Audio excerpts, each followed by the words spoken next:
Good day, everyone.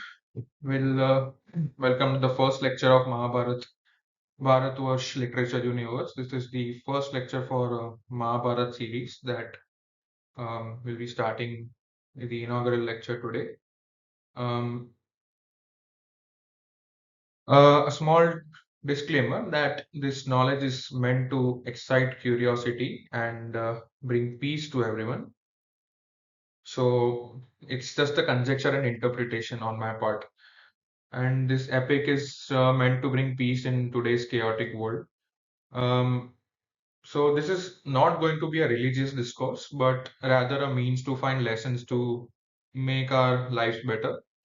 So I go to the under the belief that at the end, what good is a religion when it doesn't give us peace of mind, heart, and soul? So I'm not here to intentionally harm anyone, just a small disclosure.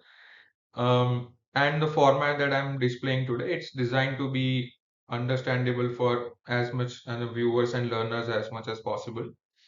So do share with whoever you think may be interested. And so I have tried to share inside the sources wherever necessary. And yeah, let's get ahead. And who should be watching this? Basically anyone and everyone who is interested in the little story and a bit of overthinking.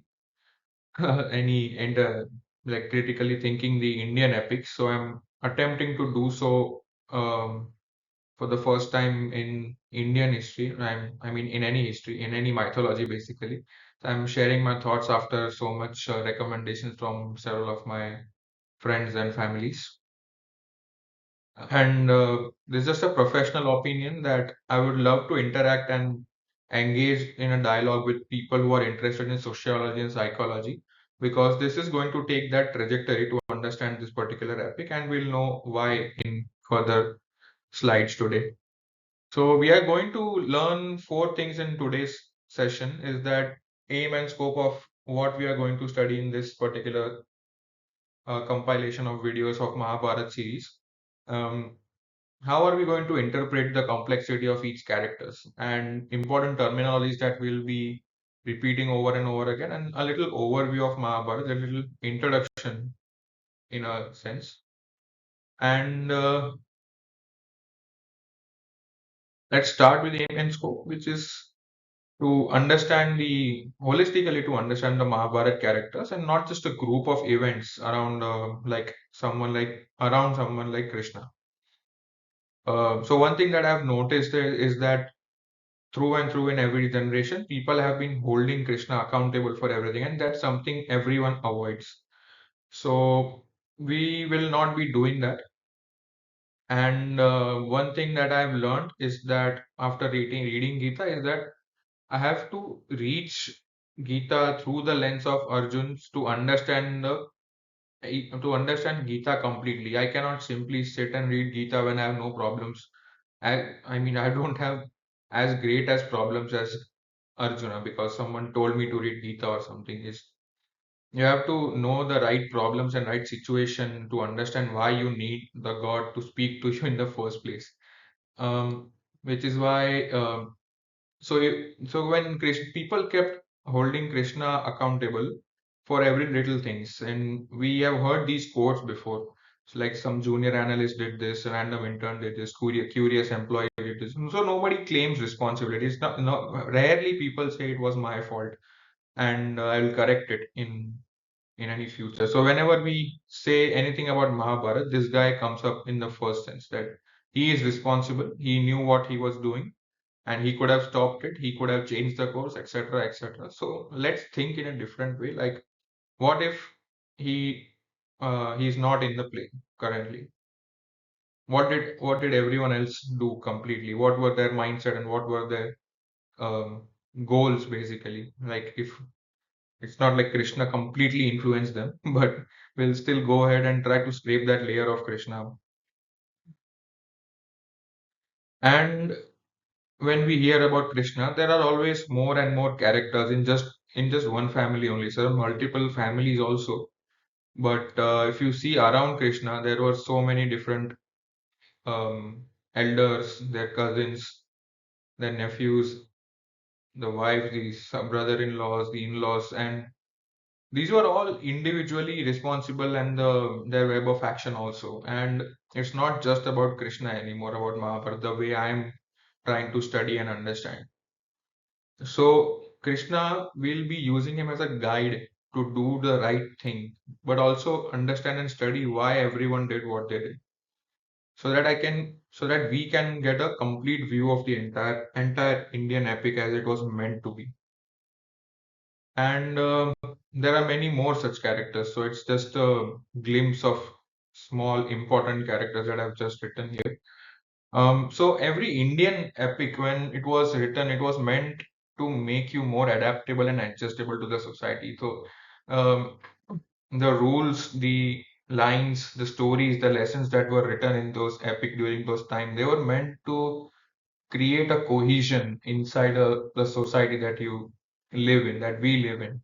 And the end goal ideally should that we should be having more sympathy and empathy and morality. And we know what sympathy and empathy is. For those who don't know, they can get a glimpse here. Is that you sympathize for someone and you empathize when you put yourself in their shoes to see what they are going through. So both of them are important in their own way. Um, so how do we interpret complex characters? We need a certain tool to interpret them. We can't simply start saying things out of the blue. So when I understand what a character is, what is their dharma according to the Indian way of thinking, and what their goal was. So this gives us a clean response to what we want to understand. So imagine there's a character. Is he or she following the dharma, and what does he want? What does he or she want in their life? So this hits pretty close to something known as game theory, in which it's a theory to understand the how the world works, basically any system works, how to strategically the system works. Was created by John Nash, and we'll be studying the game theory in a little short, I mean a short detour in a way. So game theory is basically a strategic decision making tool, and it says that because each player's success depends on the actions of others, it's best to think about the rival strategies and then take your best course of action instead of blindly following your goal completely. If you are in a game where everyone is involved, which is most of the time. So the crux of the matter is that you should know that it's best for myself, not just best for myself, it's best for everyone around you. So that you avoid the friction as much as possible. Now, game theory has three factors in which there are there are strategies, and there are incentives. But if we are to customize this game theory as for our understanding of Mahabharat characters, it will no longer be game theory. I completely admit to that. We will be conjecturing that in that particular part. Let's say instead of what strategy they use, are they following dharma or not? We'll be discussing dharma in detail later on. And let's say um, we'll be using it as a checkbox because the Indian way was a little bit complicated. We have to take this route a little bit. For example, if the box is green, then all the boxes are checked. And in the previous slide, we saw that all three check boxes are clear. There's a player, there's a dharma, there's an incentive. So now, if all three are checked, then it's a beneficial outcome. Everyone knows what their limits are, dharma, what their strategy is, right or wrong. And if they have an incentive in mind, if they're following dharma, which are interconnected, the action should be ideally be beneficial as an outcome. But if player is not following dharma, the strategy is not right enough, then the incentive by default turns out to be disastrous. And a little more change in the tool is that what Krishna at the end tries to say is that you don't think about the incentive, you think about dharma. You have the right strategy at the moment, but don't think of the consequences. You should act right currently, but not expect any incentive to go right or wrong. So this may be a little bit controversial, but we'll be experimenting to understand this tool in the coming sessions if it works or not. So I'm also working with you all.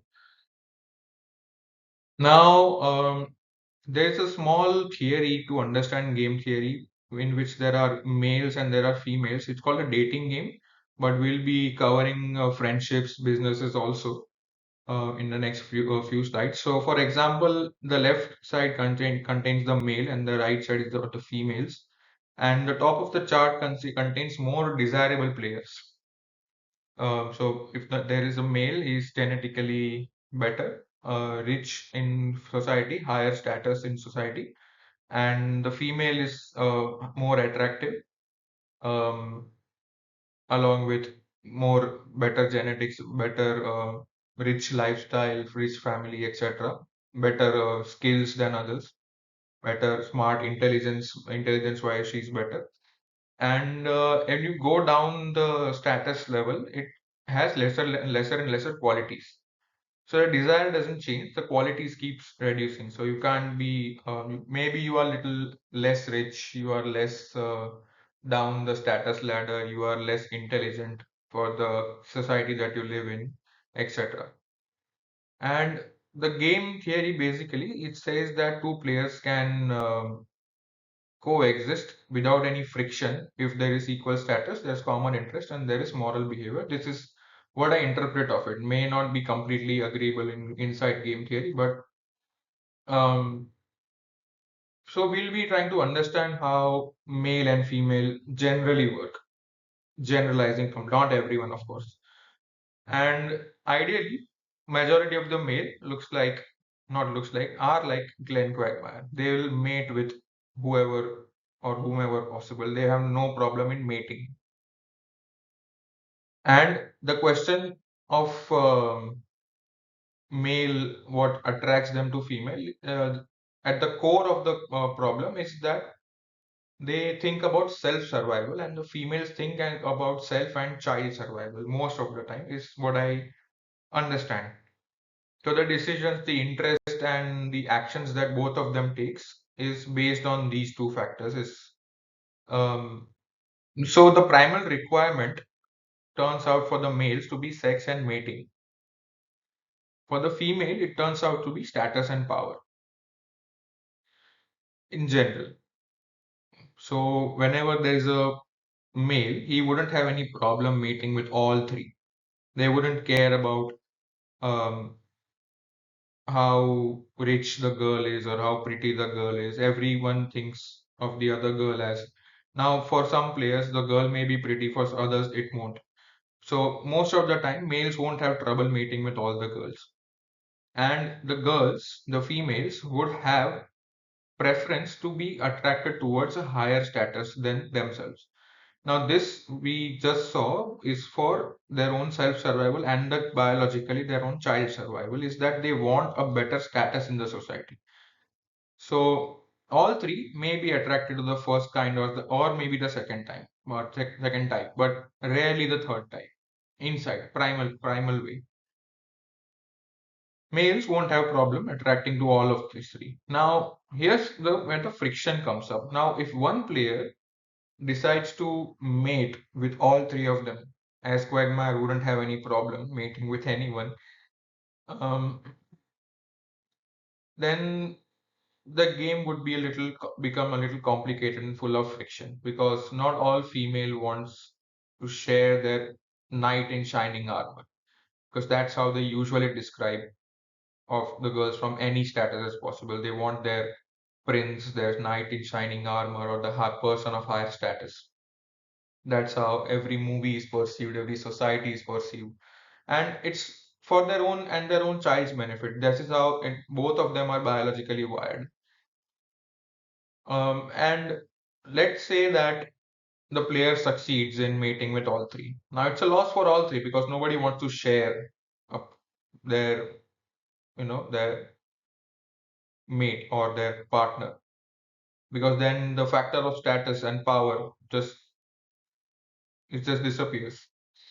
And what will happen if this goes ahead is that this player will be happily mating with all three, but these two will remain out of the game. Now all these three are unhappy and even these two are unhappy. There is no equal status, there is no common interest, and there is no moral behavior. And if this player even intended, she could have managed to stay with this, and even she could have managed to stay with this guy. Ideally, this happens in marriage and coexistence. It also happens in friendship, and it also happens in business circles. Now, how does it happen? It's inside, even when the family circles are also involved, is that uh, the friendship, there are common habits or places to visit based on how much money you have, how much, what kind of hobbies you have. So the status remains equal for them. This player will only go out with more out with this player, or this business partner will only meet more player of his level of the business. And employees will meet employees, managers will meet managers, CEOs will only meet and greet with more CEOs. People of status, it's all about status. So um, basically, it segregates people in their own category. And what game theory says, it's that everyone will be happy if they stay in their own status quo in that particular block. If people generally do that, then every player will be with the player of that status. Male will be with that particular female. Everyone will be happy. Friends will be friends. Business partners will be business partners. Families of families. You may keep hearing these words in India and abroad, maybe that people keep judging men and women about how rich their family is, or how much more prettier the girl is. Like, how did he find her? How did she land such a guy who is so rich for her status? So people always question. You may have seen this repeatedly, that people in every kind of existence in all cultures keep on questioning this. So they always recommend to stay in your own status line. So this doesn't completely work in real life. People find love between statuses also. And that's what create frictions when it happens on a large scale. Now, if this happens, this will solve and answer a lot of questions within the game. And we saw this in the previous line also. If we are going to compare characters during the time of requirement, then it will be a beneficial factor. So we got a glimpse of game theory about why the status quo is important and how the friction occurs. So we'll be looking at it with respect to the involvement of society. And if that happens, there is something unique in Indian societies also, is that people used to voluntarily not be part of the society. So there's another category added there. And that will create a completely different kind of combinations possible. So if there were players who is following dharma and there are incentives, if there's player playing or not playing, we don't know. We are unaware of their actions, if they were following dharma intentionally or not, and what were their incentive, because most of the time they don't even have incentive because they've given up on society. And there are players who have completely denied that we are not playing only, or maybe they would be following the wrong plan of action, wrong dharma, and the intent or the incentive itself is wrong. All of this again with respect to society. So this will create a wave of different combinations in. So player may be a active player in the society. He will be having wrong actions for the right incentive, for that person is thinking in that way. If the person is thinking that the wrong action will give me the right incentives, so this is what the player thinks. Then there are players who maybe they are playing or not playing, they are unaware and they have a certain incentive in mind. I don't know what to do, but I want this answer. Then there are players who are playing the wrong game also and they want chaos. And there are players who will not be playing at all and they were following the good strategy, the staying within the boundaries of dharma. And there are also people who will be working towards right incentives. So there may be more and more combinations. This is just a short glimpse about it.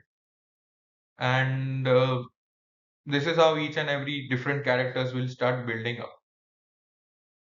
So, for example, how the characters will change is that Duryodhan in the first scenario, maybe to protect his inner circle and image, will use all the negative Adharma actions to finish off Pandavas from existence. Now, for the grander scheme of things, the action is wrong. But he thinks the outcome is right for him and his family because he deserves this. The second scenario becomes that Duryodhan is pushed to the brink and fresh out of strategies. He thinks, I don't care how I finish it. My incentive now is completely kill the Pandavas. First, he only wanted the betterment of his family.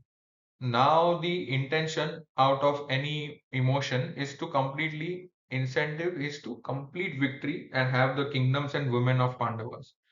That was his outcome. He wanted the Pandavas' wives, he wanted the kingdom of Indraprasth, he wanted every single land and castle and the people and the ruling of what Yudhishthira and his kingdom made of. So this is how two different a character can switch trajectories in the middle of the story. Third thing about today's session is the important terminologies. The first word, there are 6 to 7 words that we'll be studying today, is that the first word to understand is dharma.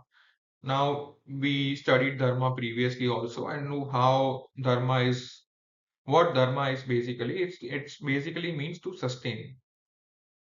And there are in inside a society when someone is acting or there is a duty, dharma basically means ethical duty or moral duty. There are four factors that affects it: social, economical, environmental, and cultural. Now, people used to only be considering social, economical, and environmental to understand sustainability, but we'll also go ahead with cultural for this particular part. And every action will have a certain effect on each other. The important part in this story about dharma is to understand factor of time, which is 5,000 years ago. If we read Mahabharata and find out that people keep on saying this is dharma, then generalizing it on a larger scale of things, it was heavily focused on social, economical, and cultural. Now, social and economical had high importance because cohesion was required during the time.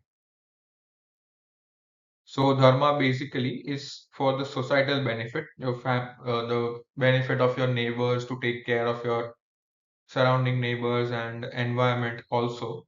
So, environment by default was also included in this, and there was also cultural factor involved, and obviously the financial factor was always involved in this. 21st century, if you see today how dharma has changed. Now you only fend for yourself. The social, if you have seen, is that you have switched, the social bar have gone down drastically. It's my conjecture. There's no data involved in this. You fend for yourself and only your immediate family first. Economical factor still remains high. You do whatever you want to earn money today. The game is set in that particular way. You have to um, cheat, maybe basically to earn and save your every single last penny, because that's how it always keeps on slipping away.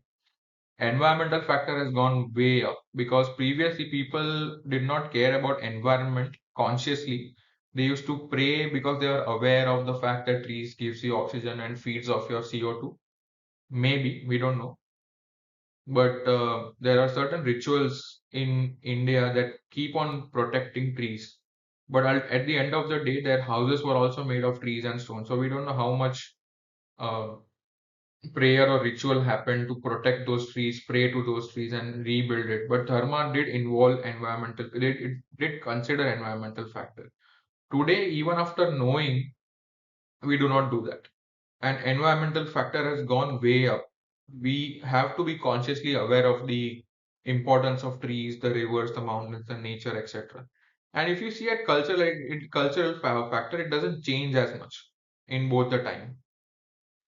Now, so without culture, the finance won't move, the culture, economics won't move, the social won't move. So culture will keep on changing, but it will always prevail. So previously, if the culture was, let's say, the to see a gladiator, today it's probably the biggest culture is FIFA World Cup or the Cricket World Cup or any sports World Cup. So the culture doesn't change. Everyone needs a circus in them. Every society does. So dharma, if we understand, 5,000 years ago, it has changed in 21st century. It basically changes with time. And we know that in Dharma, when there is a system becomes a little rigid, and whenever we see something working and we refuse to change it with coming future, it's like the coding meme. When it works, you don't touch it. So when a certain decisions inside the family works, you stay with your family, you stay with your parents. So the Southeast Asia have seen it uh, in the subcontinent, the China, the Japan, the Indian way, that you stay with your parents, you have a joint family, you take care of your elders. It works that way in a certain way. So that, and the West refused to do that. So because it created more and more individualistic society. And this further creates friction. Friction is to which one to follow anymore. We don't know. So the second word is karma. Unlike dharma, this doesn't change with time.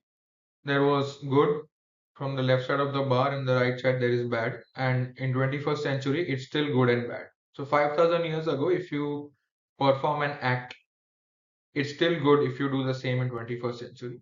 And similarly, if you unnecessarily kill someone or have bad intention, etc., it won't change in 21st century. It's still bad. Nothing justifies bad behavior or criminal act. And nobody will, I mean, it doesn't change the fact that even good actions are also changed. We know what is good and bad in general. So what changes karma basically is that without intention it's called kriya, and with intention it's called karma. That's an important difference in how Indian text differentiates karma and kriya. And so 5,000 years ago, as I said, if you change something, 21st century, it will remain the same. If you do something good, if you do less good or more bad, it will keep on retain. It doesn't change with time. Now, inside karma, there is an interesting thing that I have to share is that when you act something, the most important factor becomes is with what intention are you acting? Um, because that kind of affects everything you know. So these are three types of karmas which are linked to each other. Uh, Studied this from HyperQuest. He did it beautifully to represent it. And the Sanchit karma is the total collection. It's like a pot of all your karma that is outside your lives and universe. It's like somewhere in the um, common bank, if you can say. There is Prarabdha karma, which means a slice of Sanchit karma which is used to design your current life. So if I'm sitting here, it is because of a part of my Prarabdha karma which is taken from Sanchit karma and it is designed to be here. There is something known as Kriyaman karma, which is currently as I'm acting right now. The good decisions I take today and in this life, and the bad decisions I take in this life, both of them will be collected and recorded and go back to Sanchit karma. So my next life will be designed again as per my new Sanchit karma, which will be Prarabdha karma. So the new life which I will be living in the next incarnation will be based upon this that went here and created an average.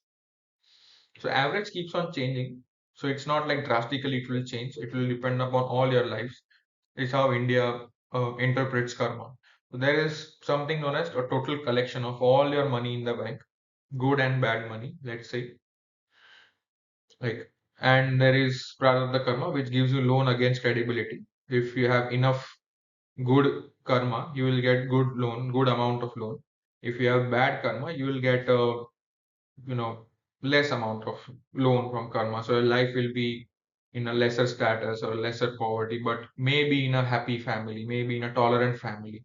Or it can also work in a different way. You can be in a rich family, but a very violent family of sorts. You will mental harassment will be more. So it doesn't work like literally. It depends upon prarabdha karma also. So it doesn't too much to think about in this sense also.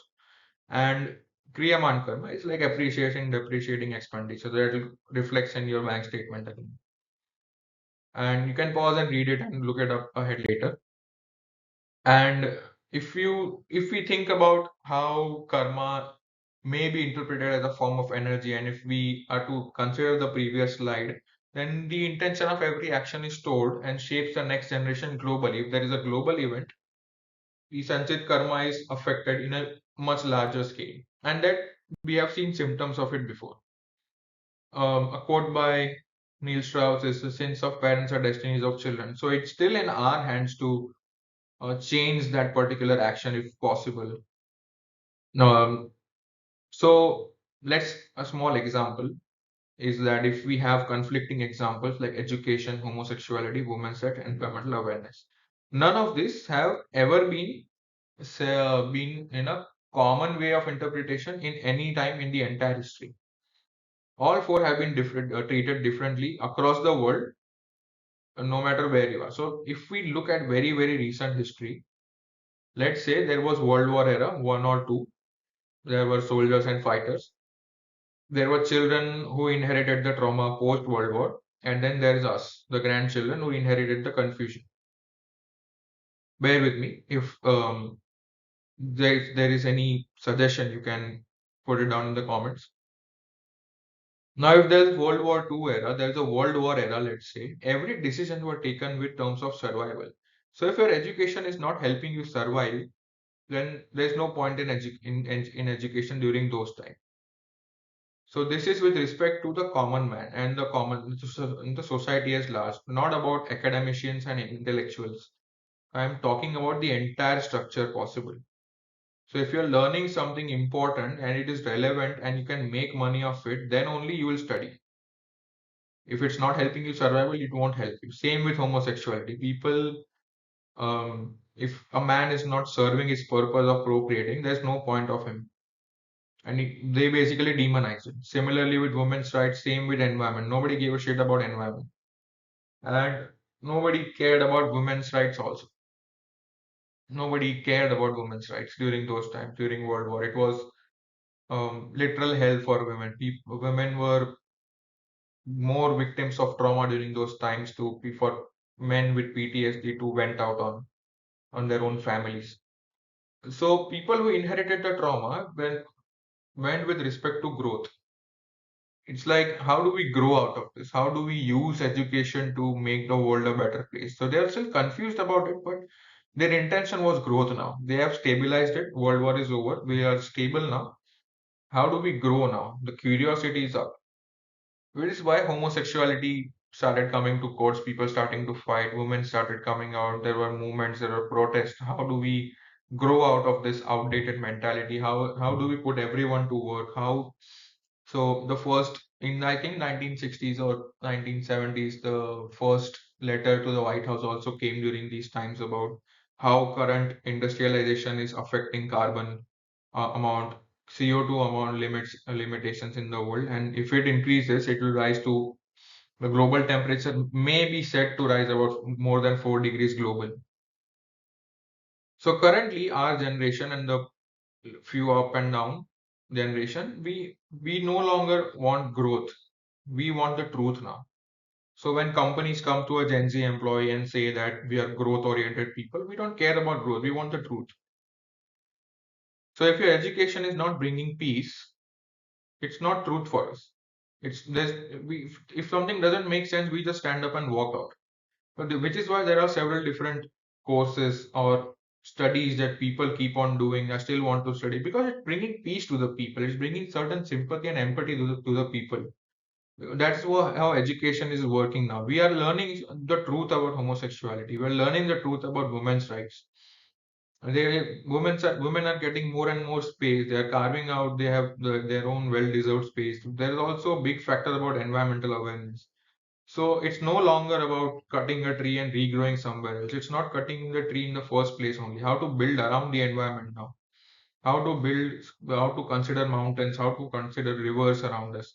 That's how we want the truth now. We are no longer a growth-oriented generation anymore. So karma in this way keeps on surprising us if we keep on looking at it in certain ways. So on a mass scale, if the karma is to be considered, this is how it will come out in a global level.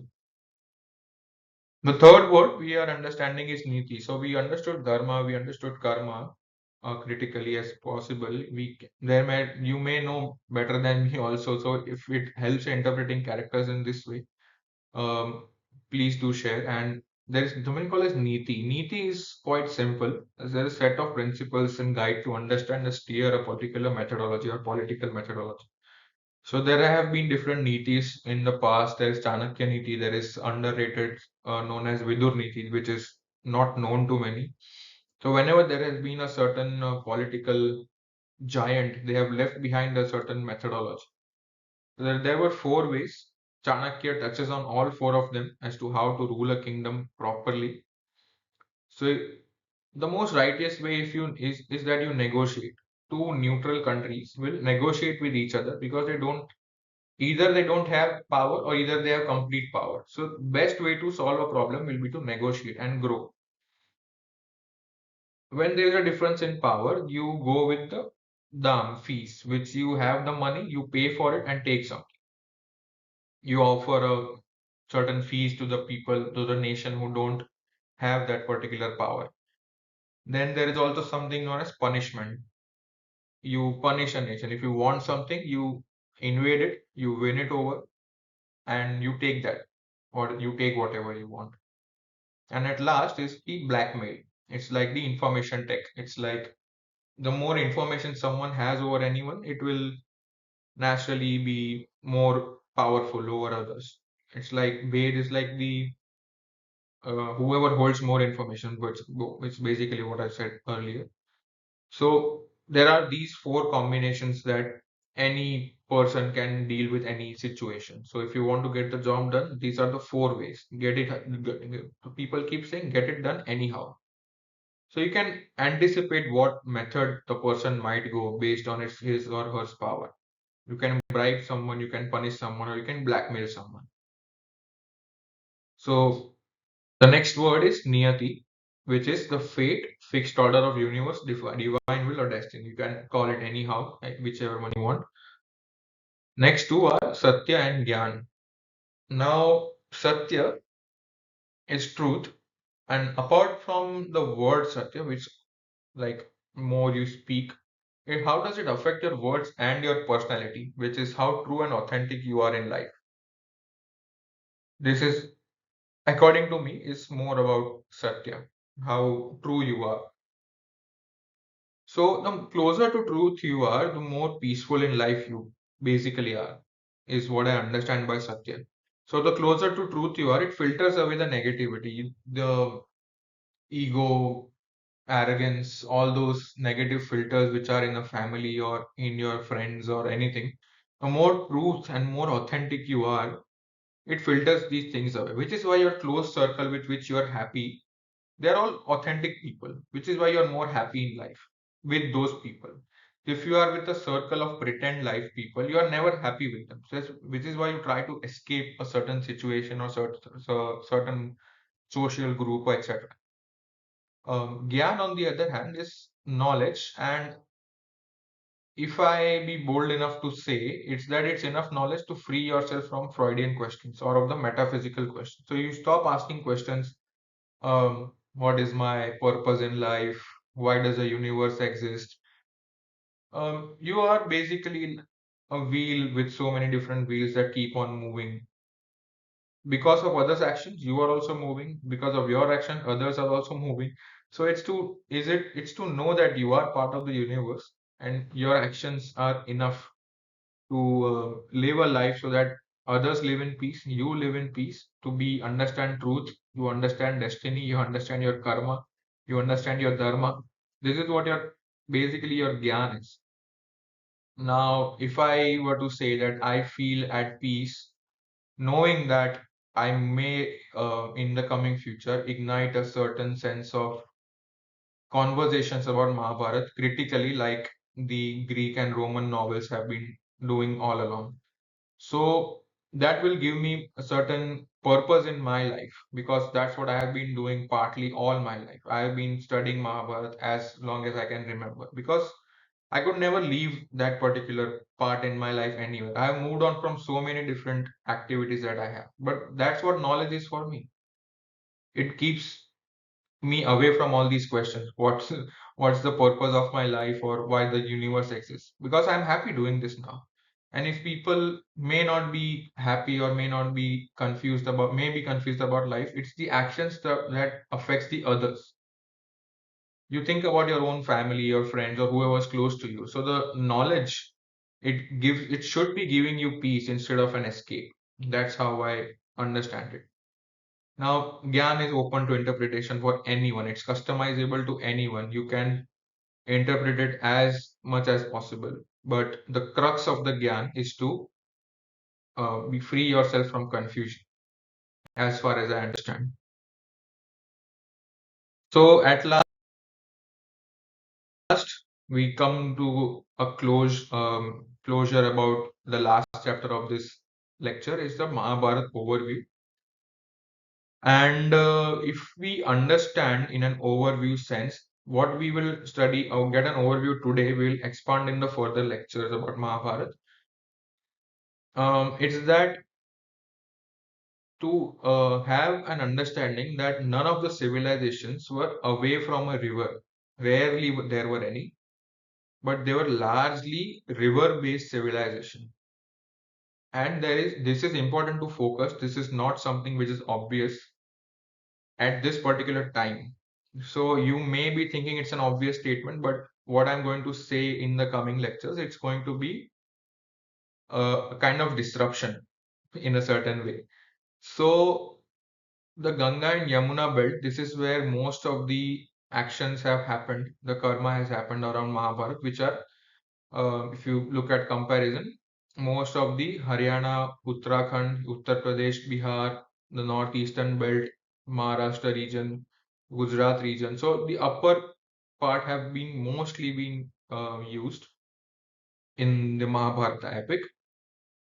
Now, these are the modern day places overview wise. We will be go into deeper and deeper into the epic. It's that modern day Haryana, Uttarakhand, Bihar to northeastern belt.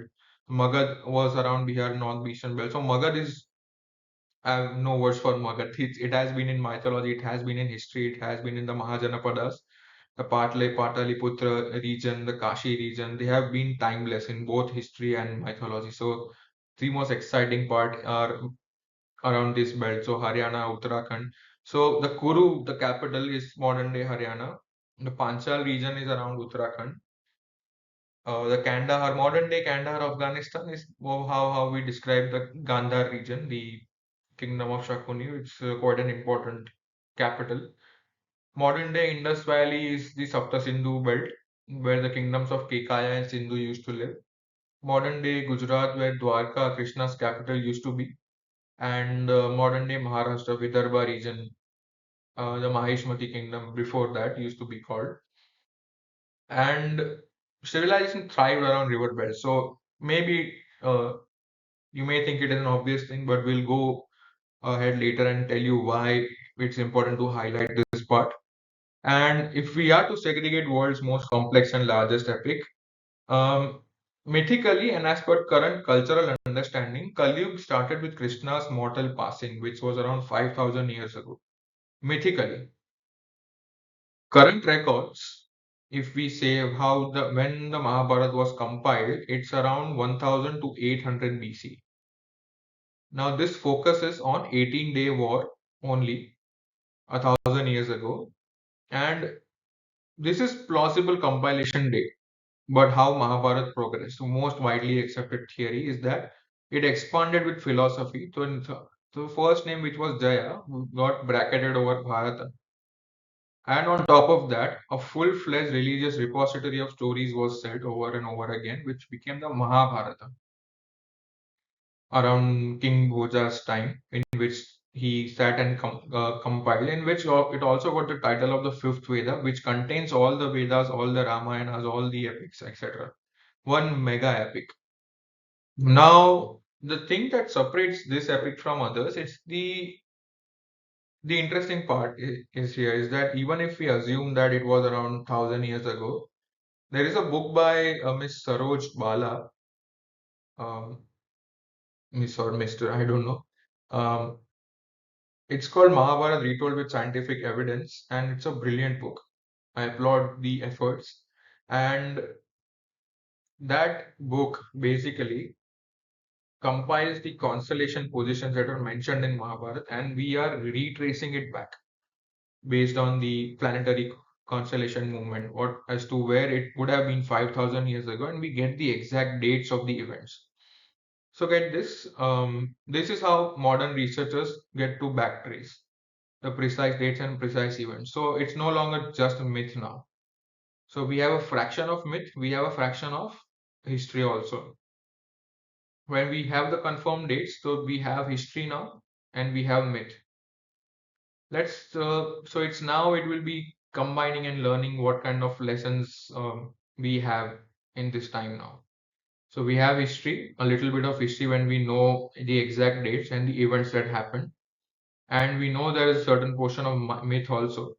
So we get the lessons that we require probably. Now, I don't think there will be much more epics that offer insights on such precise geographical sites and as well as events based on astronomy. Now, there may be, I'm not denying it, but this is, I think, this is what separates the understanding of astronomy and to date more than 5,000 years ago. I don't think there is any other epic that says with such precision, which is what makes it so interesting.